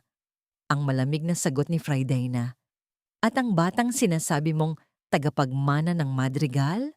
Alam nating dalawa na wala iyan. Ang ultrasound ay peke, gaya ng buong pagkatao mo. Dinaluhong ni Padre Ignacio ang mga pulis, pilit na inaabot si Fridayna. Sisiguraduhin kong mamatay ka, Fridayna. Sinira mo ang 3 dekada ng paghihintay ko. Hindi ako ang sumira, Padre. Ang sarili ninyong kasakiman ang tumupok sa inyo. Ani Fridayna habang tinitingnan ng pari na pinipusasan. Ginoo, pasayluwas sila. Pero ayaw kong ako ang magpatawad. Hayaan nating ang batas at ang karma ang gumawa ng trabaho nila. Habang hinihila palabas ng mga awtoridad, ang mga Madrigal at ang mga Serrano, tumayo si Fridayna sa gitna ng entablado. Ang kaniyang puting bestido ay tila nagniningning sa ilalim ng mga ilaw, hindi na bilang isang biktima, kundi bilang isang reynang nagbalik sa kaniyang trono. Tumingin siya sa mga kamera. Ang kaniyang mga mata ay tila nakakaabot sa bawat sulok ng bansa. Sa lahat ng mga babaeng dumanas ng pagtatraidor, sa lahat ng mga taong inakala nilang mahina dahil sila ay tahimik, ang katotohanan ay may sariling oras.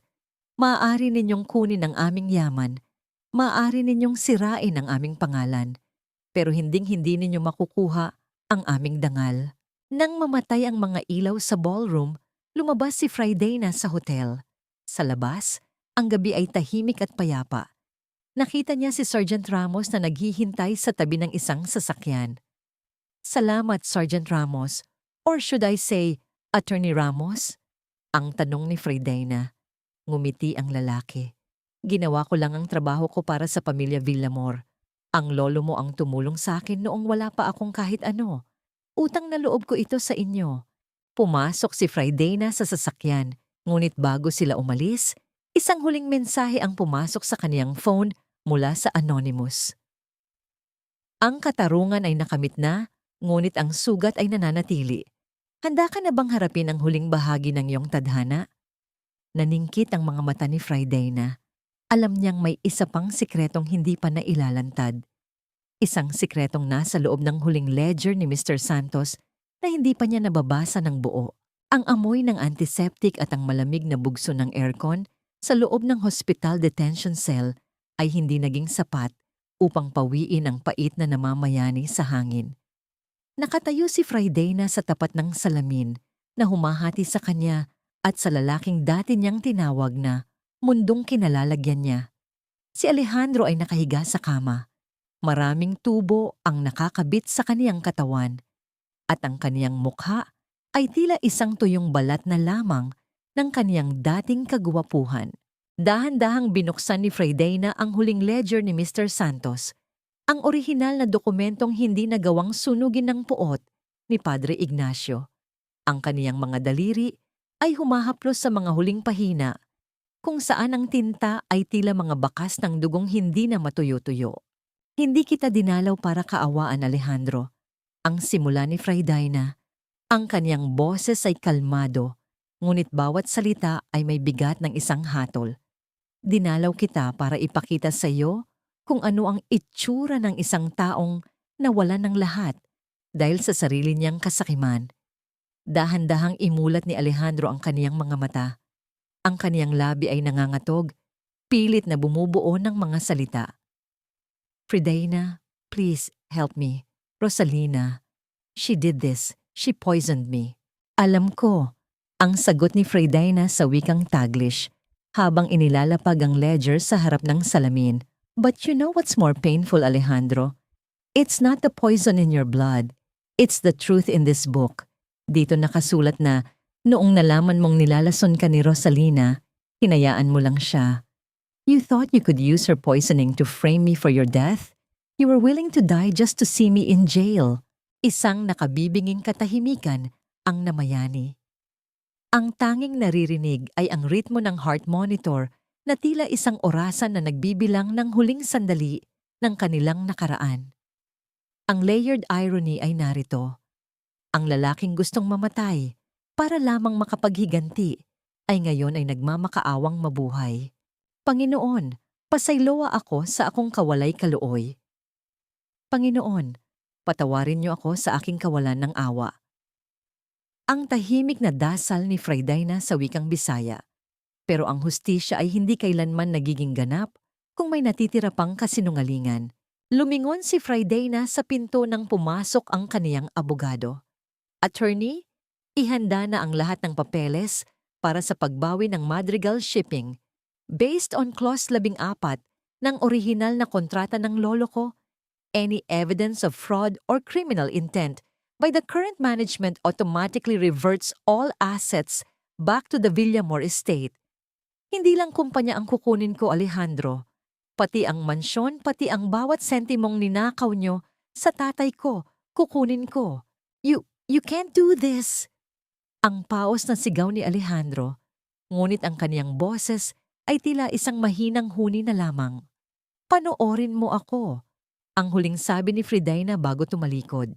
Habang naglalakad siya sa pasilyo ng ospital, nakita niya sa isang TV screen ang balita tungkol kay Doña Consuelo. Ang matandang Madrigal ay kasalukuyang kinukuhanan ng video habang isinasakay sa presinto.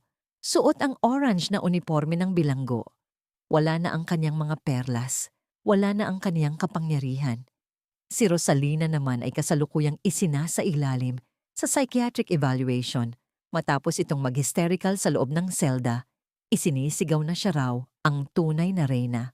Naramdaman ni Friday ang isang kakaibang ginhawa, ngunit may kasama itong hapdi. Ang tagumpay ay lasang abo sa kaniyang dila. Nakuha niya ang katarungan, nakuha niya ang yaman, ngunit wala na ang kaniyang ama para makita ang kaniyang pagbangon. Ang kaniyang vandalized youth o ang mga taon ng kaniyang kabataan na nasayang sa paglilingkod sa mga taong walang utang na loob ay hindi na maibabalik kailanman. Paglabas niya ng ospital, ang ulan ay dahan-dahang pumapatak, hindi na bilang isang bagyo, kundi bilang isang basbas na naglilinis ng kaniyang daan. Nakita niya si Padre Ignacio na binabantayan ng mga pulis sa kabilang panig ng kalsada, isinasakay sa isang sasakyan patungo sa kaniyang huling hantungan sa kulungan. Ang kaniyang mga mata ay nagtagpo sa mga mata ni Fray Daina. Wala nang galit sa mga mata ng pari, kundi purong takot sa harap ng kaniyang sariling karma. The truth is a fire, Fray Daina. Ang sigaw ng pari bago isara ang pinto ng sasakyan. It burns everyone, even the one who holds the match. Hindi kumibo si Fray Daina. Sumakay siya sa kaniyang sariling sasakyan. Ang sasakyang binili niya gamit ang kaniyang sariling pinaghirapan, hindi mula sa pera ng mga madrigal. Attorney Ramos, tawag niya sa kaniyang kasama. I want to sell 60% of the Madrigal shipping shares. Gamitin natin ang pera para sa scholarship fund ng mga anak ng ating mga manggagawa. Ang natitira, gagamitin ko para muling itayo ang orihinal na Villamor Port sa Cebu. That's a very noble move, Fray Daina, sagot ng abogado. But what about you? What will be left for yourself? Tumingin si Fray Daina sa malayo, sa kislap ng dagat sa di kalayuan. Ang ititira ko para sa sarili ko ay ang aking kapayapaan. Isang bagay na hindi kayang bilhin ng kahit anong yaman ng mga madrigal. Ngunit sa gitna ng kaniyang pag-alis, isang huling dokumento ang nahulog mula sa ledger. Isang liham na may sulat kamay ng kaniyang ama na isinulat bago ito bawian ng buhay. Isang liham na nagsasabing ang tunay na lihim ng mga Villamor ay hindi ang kumpanya, kundi ang isang piraso ng lupa sa kanilang probinsya kung saan may nakabaong isang bagay na magbabago sa tadhana ng buong bansa. Ang pag-uwi sa Cebu ay hindi katulad ng mga nakaraang paglalakbay ni Fray Daina. Wala na ang kaba sa kanyang dibdib. Wala na ang pangangailangang magtago sa likod ng mga pekeng ngiti. Habang ang barko ay dahan-dahang dumaong sa pier, tiningnan niya ang asul na dagat. Ang dagat na naging saksi sa pag-usbong at pagbagsak ng kaniyang pamilya. Para sa kanya, ang bawat alon ay tila bumubulong ng mga kwento ng nakaraan, mga kwentong pilit na ibinaon ng mga madrigal sa ilalim ng kanilang mga kasinungalingan. Bitbit ang huling liham ni Catalino.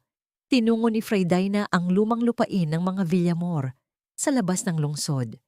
Ang lugar ay abandonado na, puno ng matataas na damo at ang mga pader ng kanilang dating ancestral house ay tinubuan na ng mga baging. Ngunit sa gitna ng lahat, nananatiling nakatayo ang isang dambuhalang puno ng mangga. Ang punong itinanim ng kaniyang lolo noong araw na itinatag ang Villamor Shipping. Tay, nandito na ako, ang bulong ni Fray Daina. Ang kaniyang boses ay tinangay ng hanging amihan. Gamit ang isang maliit na pala, dahan-dahan niyang hinukay ang bahagi ng lupa sa ilalim ng ugat ng puno, eksakto sa lugar na inilarawan sa liham. Pagkalipas ng ilang minuto, tumama ang bakal sa isang matigas na bagay. Isang maliit na metal box. Kinakalawang na, ngunit nananatiling buo. Nang buksan niya ito, naramdaman ni Fray Daina ang pagtigil ng kaniyang hininga. Hindi ito ginto. Hindi rin ito pera. Sa loob ng kahon ay ang mga orihinal na journal ng kaniyang lolo at isang lumang kopya ng kumpirmasyon ng pagmamay-ari ng isang malaking bahagi ng coastline sa Cebu. Isang lupain na ngayon ay naging sentro ng pandaigdigang kalakalan.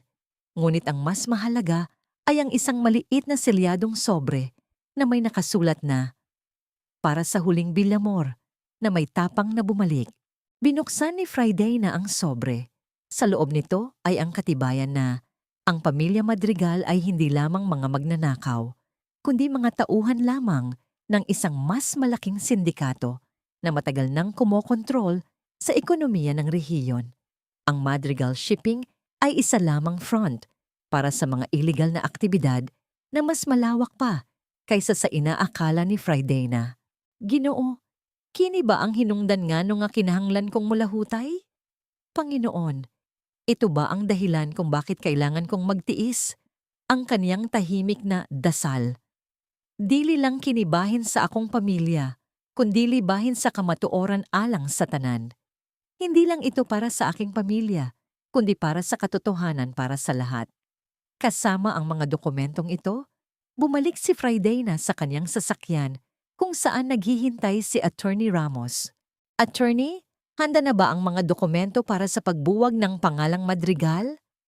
Ang tanong ni Friday na, ang kanyang boses ay puno ng determinasyon. Ready na, Friday na. Once we file these journals as supplementary evidence, the government will have no choice but to seize everything related to the Madrigal Serrano Network. Hahanapin nila ang lahat ng mga galamay ng sindikatong ito.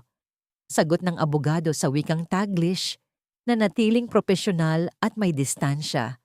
I don't want the money, attorney. Sell everything that can be sold. Ang lahat ng kikitain mula sa mga ari-arian sa Cebu ay gagamitin natin para itayo ang Catalino Villamor Community Port, isang kooperatiba para sa mga maliliit na mangingisda at manggagawa na inabuso ng mga Madrigal sa loob ng maraming taon. Gusto kong ang lupang ito ay bumalik sa mga taong tunay na nagmamahal dito. Sa sandaling iyon, naramdaman ni Friday na ang tunay na kahulugan ng Alpha Survivor. Ang kaniyang paghihiganti ay hindi na tungkol sa pagpapakita ng lakas laban sa kaniyang mga kaaway. Ito ay tungkol sa pagpapakita ng pagmamahal sa kaniyang mga pinagmulan. Ang kaniyang awakening ay kumpleto na. Habang nagmamaneho sila pabalik sa lungsod, nadaanan nila ang isang lumang simbahan. Nakita ni Friday na ang isang pamilyar na anino sa labas. Isang babaeng nakasuot ng basahan, mukhang lito at kinakausap ang kaniyang sarili, si Rosalina. Nawala na ang kaniyang kinang, wala na ang kaniyang kayabangan. Siya ay naging isang buhay na paalala na ang anumang itinayo sa kasinungalingan ay guguhurin sa kalaunan. Hindi huminto si Friday na, hindi niya binaba ang bintana. Ang kaniyang vandalized youth ay hindi na maibabalik ng awa at alam niyang ang katarungan ay naibigay na. The past is a heavy anchor, Friday na, ang sabi ni Attorney Ramos. But today, you finally set sail. Ngumiti si Friday na, isang tunay na ngiti na umabot sa kaniyang mga mata. Tumingin siya sa abot-tanaw kung saan nagtatagpo ang langit at dagat. Ang kaniyang puso ay wala na ang bigat ng puot, kundi ang gaan ng layunin. Ngunit sa kaniyang isipan, may isang tanong na nananatili. Sa lahat ng kaniyang nakamit, ano ang tunay na halaga ng kalayaang ito kung ang taong pinakamamahal niya ay hindi na niya kasama para pagsaluhan ito? Ang huling hakbang ng kaniyang tadhana ay ang pagtanggap sa kaniyang bagong buhay. Isang buhay na mag-isa, ngunit hindi na muling magiging biktima. I am Fridayna Villamor. Ang bulong niya sa kaniyang sarili. The daughter of the sea, the survivor of the storm, and the owner of my own destiny. Isang taon ang mabilis na lumipas. Tila mga alon sa dagat na dahan-dahang humuhugas sa mga bakas ng madugong kahapon. Sa baybayin ng Cebu, kung saan ang langit ay humahalik sa asul na karagatan, nakatayo si Fridayna Villamor sa dek ng isang bagong gawang barko, ang M/V Catalino. Ang barkong ito ay hindi lamang gawa sa bakal at makina. Ito ay simbolo ng katarungang ipinaglaban niya ng buong tapang. Ang Catalino Villamor Community Port ay puno na ng buhay. Naririnig ang tawanan ng mga manggagawa at ang ingay ng kalakalan, ngunit sa pagkakataong ito, walang pang-aabuso, walang lihim na transaksyon. Ang bawat sentimong kinikita rito ay bumabalik sa komunidad na dati ay pinagkaitan ng pangarap. Ma'am Fridayna, handa na po ang lahat para sa inaugurasyon ng bagong livelihood center. Ang ulat ni Attorney Ramos habang papalapit sa kanya. Ang abogado ay nanatiling tapat na kaibigan at katuwang sa pagpapatakbo ng pundasyon. Salamat, Attorney. Pakisabi sa kanila, susunod na ako. Ang sagot ni Fridayna sa wikang Taglish. Ang kaniyang boses ay may lalim ng kapayapaan na matagal niyang hindi naramdaman. Tumingin siya sa kaniyang mga kamay. Wala na ang kaniyang singsing na pangkasal, tanging ang maliit na krus na kwintas na lamang ang kaniyang suot. Nakuha na niya ang lahat ng kaniyang ipinaglaban. Ang pangalang Madrigal ay tuluyan ng nabura sa listahan ng mga makapangyarihan. Si Alejandro ay pumanaw na 6 na buwan ang nakalilipas sa loob ng hospital detention. Dala ang kaniyang mga pagsisisi na hindi na kailanman mapapakinggan ni Fridaina. Si Doña Consuelo naman ay nananatiling nakakulong, mag-isa sa isang malamig na selda, unti-unting kinakain ng demensya kung saan ang tanging naaalala niya ay ang mga perlas na wala na sa kaniyang leeg. Si Rosalina ay nasa isang pasilidad para sa mga may karamdaman sa isip, nananatiling bilanggo ng sarili niyang mga ilusyon. At si Padre Ignacio, siya ay naging isang anino sa kasaysayan, isang taong kinalimutan ng simbahan at ng lipunan, nagdurusa sa habang buhay na pagkabilanggo. Nakamit ni Friday na ang katarungan, ngunit habang pinagmamasdan niya ang papalubog na araw, nadarama niya ang isang kakaibang hapdi sa kaniyang puso. Ito ang kaniyang vandalized youth. Ang mga tao ng kaniyang kabataan na dapat sana ay puno ng pag-ibig at katuwaan ay naging isang larangan ng digmaan. Sa kaniyang pag-iisa, alam niyang may isang bagay na nawala sa kanya na hindi na maibabalik ng kahit anong yaman o tagumpay. Ang kaniyang kakayahang magtiwala ng buo sa isang tao. Ang kaniyang puso ay naging kasing tibay ng mga pader ng kaniyang kumpanya, ngunit naging kasing lamig din ng malalim na dagat. Hindi na siya muling nangarap ng isang happy ending kasama ang isang kabiyak. Para sa kanya, ang kaniyang kalayaan ang kaniyang naging asawa at ang kaniyang layunin ang naging anak. Ito ang kaniyang vessel of scars, isang magandang buhay na may mga pilat na hinding-hindi na mabubura. Tay, sana ay masaya ka na riyan? Ang tahimik niyang dasal sa wikang Bisaya habang inialay ang isang puting bulaklak sa dagat. Gibawin ako ang tanan, pero gimingaw gihapon ko nimo. Binawi ko ang lahat, pero no pa rin kita. Bumaba si Friday na mula sa barko at naglakad patungo sa kaniyang mga manggagawa. Ang kaniyang bawat hakbang ay may awtoridad, isang tunay na alpha survivor na hindi na kailanman yuyukod sa sinuman. Ang kaniyang buhay ay isang paalala na ang tunay na tagumpay ay hindi ang pagpuksa sa kaaway, kundi ang pagbangon mula sa mga abo ng pagtatraidor at ang paggawa ng isang bagong mundo mula sa mga piraso ng iyong basag na puso. Habang naglalakad siya, ang musika ng kaniyang bagong buhay ay nagsisimulang tumugtog sa kaniyang pandinig. Isang awit ng katarungan, paghilom, at higit sa lahat, ng pagtanggap. Ang dulo ng kaniyang kwento ay hindi isang fairy tale, kundi isang katotohanan. Isang katotohanan na ang kaligayahan ay hindi palaging nangangahulugang walang sakit, kundi ang pagkakaroon ng lakas na mabuhay sa kabila nito.